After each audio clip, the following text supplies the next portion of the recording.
नमस्कार। ब्रिटेन के एक बड़े और विजनरी लेखक थे, नाम था हर्बर्ट जॉर्ज वेल्स। वेल्स ने कहा था कि if we don't end war, war will end us. यानी अगर हम युद्ध खत्म नहीं करते हैं तो युद्ध हमें खत्म कर देगा। एक बार फिर दुनिया युद्ध के मुहाने पर है। यूक्रेन जैसे छोटे से मुल्क को मोहरा बनाकर दुनिया के दो सबसे ताकतवर देश आमने सामने आ चुके हैं। सवाल यह है कि रूस और यूक्रेन की तनातनी से हमें क्यों टेंशन होनी चाहिए? जवाब ऐसे समझिए, रूस भारत का सबसे अहम आर्थिक और रणनीतिक साझेदार रहा है। कोरोना काल में पुतिन मोदी ने 6 बार फोन पर बात की। दोनों नेताओं में 3 मौके पर वर्चुअल मीटिंग भी हुई। कोरोना काल के 2 साल बाद पुतिन पहले विदेश दौरे पर भारत आए।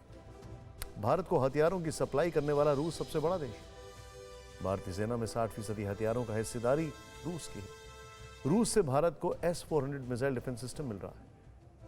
ऐसे में अगर रूस और अमेरिका में युद्ध जैसे हालात बनते हैं, जिसकी पूरी आशंका बन रही है, तो इसका असर पूरी दुनिया पर पड़ने वाला है। सवाल यह है कि अमेरिका और रूस में जंग की बातें क्यों हो रही हैं? क्या अभी भी सुलह की गुंजाइश है? और क्यों हमारे देश भी यूक्रेन की सरहद पर टकटकी लगाए हुए हैं? 12 मिनट की इस रिपोर्ट में देखिए।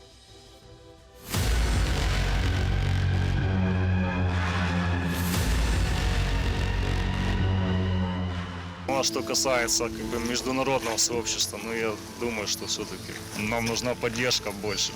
То есть они получили опыт в Афганистане, в Ираке, а мы сейчас учимся на своих ошибках своих. Поверьте, что мы встречали разных людей. Мы встречали и местных сепаратистов.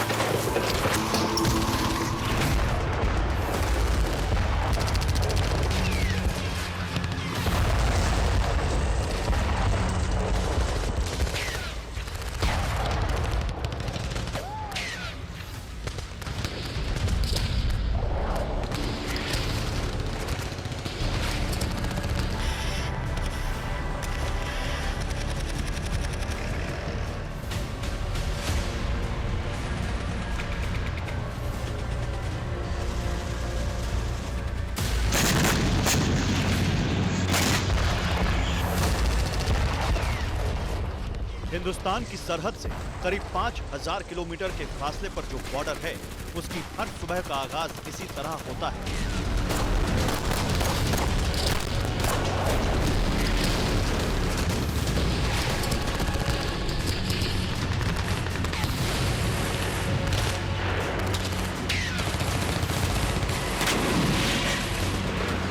यूक्रेन और रूस का बर्फीला बॉर्डर बारूदी बवंडर से सुलग रहा है।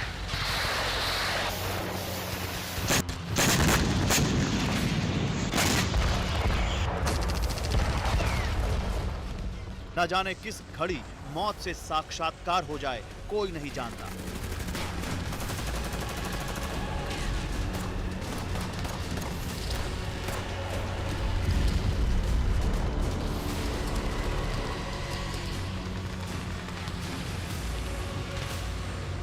अब बात हर हालात से आगे बढ़ चुकी है। अमेरिका ने मान लिया है कि पुतिन का आक्रोश जंगी अंजाम के बाद ही खत्म होना है।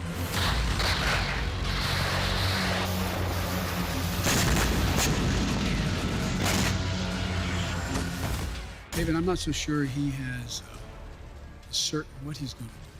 My guess is he will move in. He has to do something.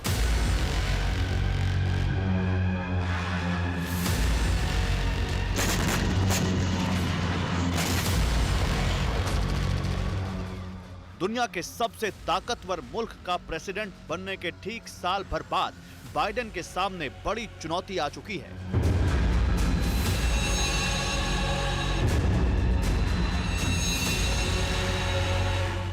यह पहला मौका है जब अमेरिकी राष्ट्रपति जो बाइडेन ने साफ तौर पर रूस से युद्ध की बात कबूल की है।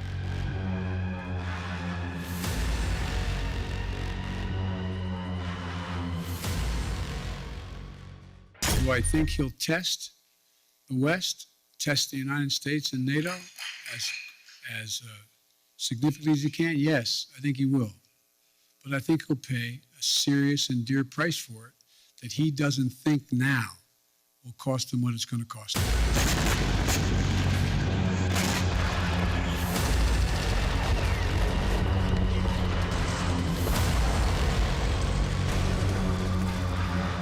ये पहला मौका है जब अमेरिकी राष्ट्रपति जो बाइडेन ने साफ तौर पर रूस से युद्ध की बात कबूल की है।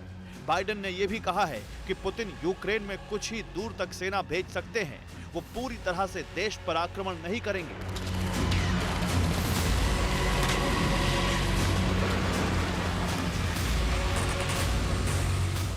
बाइडेन की चुनौती के बाद पुतिन ने अपने सबसे घातक हथियार को मोर्चे पर तैनात कर दिया है।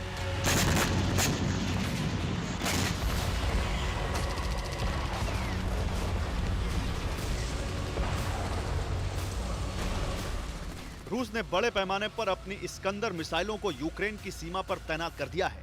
ये मिसाइलें 700 किलो विस्फोटक के साथ 500 किलोमीटर तक तबाही मचाने में सक्षम हैं। इन मिसाइलों की रेंज में यूक्रेन की राजधानी कीव के साथ यूक्रेन का हर कोना शामिल है।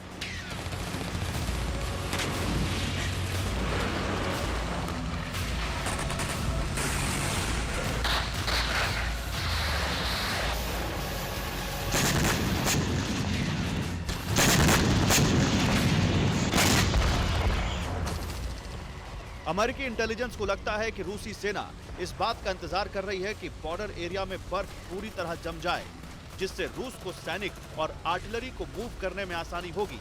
लेकिन रूस और अमेरिका के बीच जंगी जुनून की बर्फ नहीं पिघलने वाली है।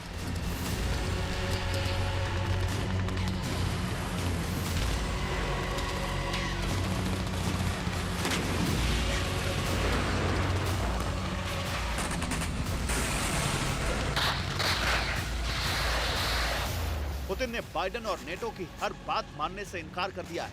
यूक्रेन को लेकर रूस और अमेरिका बेमन से बात कर रहे हैं। दोनों देशों के बीच 10 जनवरी से कोई बात नहीं हुई है। तो हो क्या रहा है? बाइडेन कहते हैं कि रूस हमला करेगा, लेकिन रूस तो पहले ही हमला कर चुका है।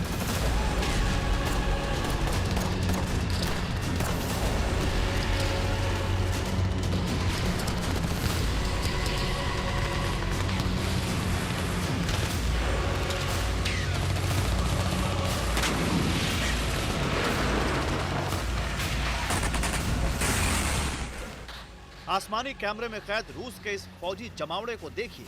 बर्फ की मोटी चादर में जो कतार नजर आ रही है, ये रूस के टैंकों, तोपों और मिसाइलों का जखीरा है। रूस ने इतने हथियार जमा कर लिए हैं जो यूक्रेन को नेस्तनाबूद करने में चंद घंटे भी नहीं लगाएंगे।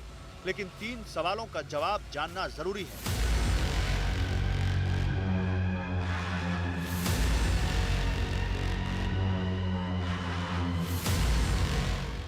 पहला ये कि रूस और यूक्रेन का झगड़ा क्या है।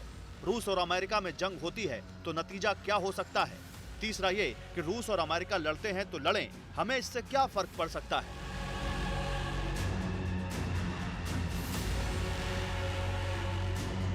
इन सवालों का जवाब जानने से पहले ये जानते हैं कि आखिर यूक्रेन है कहां पर। यूक्रेन पूर्वी यूरोप का देश है, जिसका कुल एरिया 6 लाख स्क्वायर किलोमीटर से ज्यादा है, यानी यूरोप का दूसरा सबसे बड़ा देश। पश्चिम में यूक्रेन का बॉर्डर रोमानिया, बेलारूस और पोलैंड से लगता है, तो पूर्व वाली सरहद रूस से मिलती है, जिस पर पूरे इलाके में रूस ने अपने 1 लाख से ज्यादा सैनिक जमा किए हुए हैं।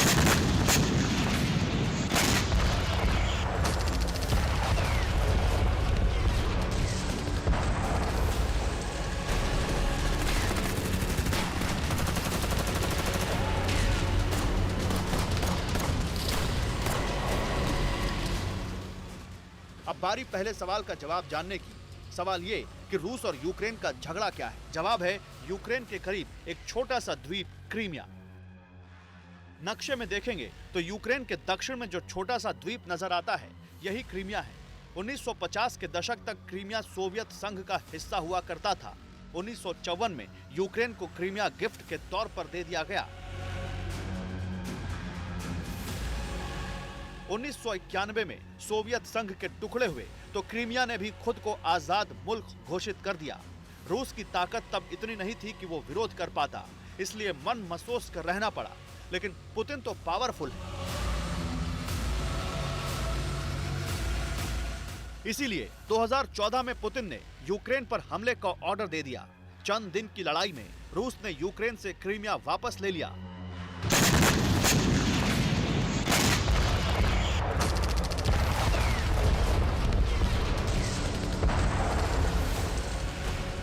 से ही यूक्रेन और रूस लड़ रहे हैं, जिसमें अब तक 13,000 से ज्यादा लोग मारे जा चुके हैं।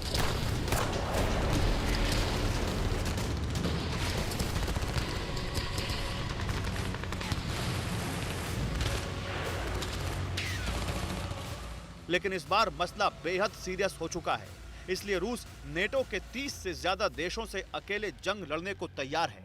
लेकिन क्या रूस ऐसा कर पाएगा?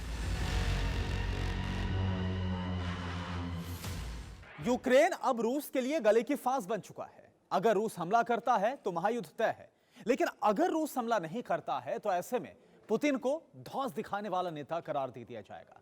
अब सवाल ये उठता है कि यूक्रेन और रूस की इस लड़ाई में हमारा क्या लेना देना?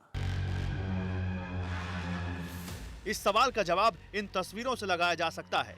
जब रूस के राष्ट्रपति एक दिन के दिल्ली दौरे पर आए थे। रूस और भारत की दोस्ती 70 साल से ज्यादा पुरानी है।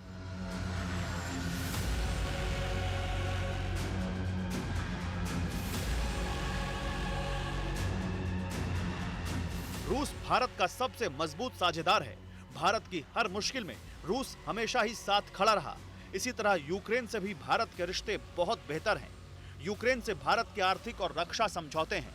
रूस के साथ यूक्रेन भी भारत को हथियार देता है। यूक्रेन में करीब 7,500 भारतीय रहते हैं।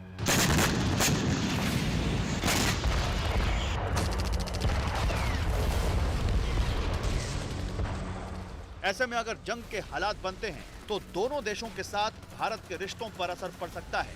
इसीलिए भारत की मध्य एशिया के बारूदी होते हालात पर पूरी नजर है।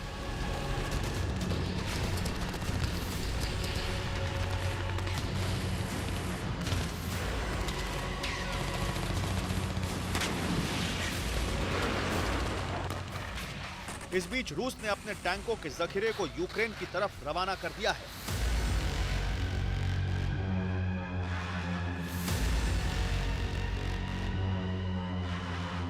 रूस के खिलाफ नेटो देशों ने भी मोर्चेबंदी तेज कर दी है।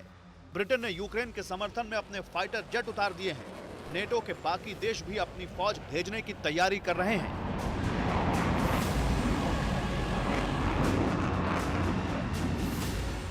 लेकिन यूक्रेन की फौज क्या कर रही है? ये तस्वीरें यूक्रेन के बॉर्डर की है, जहां यूक्रेन के सैनिक मोर्चा संभाले हुए हैं।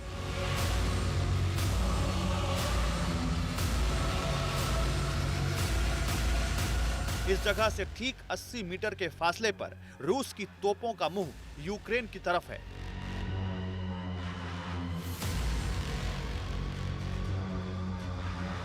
अभी तक रूस की तरफ सिर्फ गोलियां और मोर्टार दागे जा रहे हैं।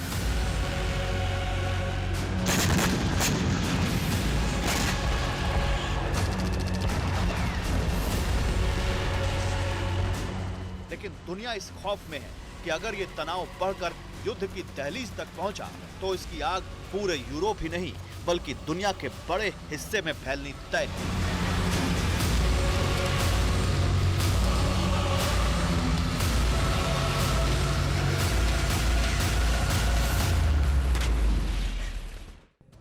कोरोना धर्म नहीं देखता, जात नहीं देखता, अमीर गरीब ऊंच नीच नहीं देखता। कोरोना सिर्फ मौका देखता है, लेकिन आप उसे मौका मत दीजिए। बस इतना कीजिए, जब कभी दफ्तर से बाजार से घर लौटिए तो इतना ख्याल जरूर रखिए कहीं आपके साथ कोरोना आपके घर तो नहीं जा रहा।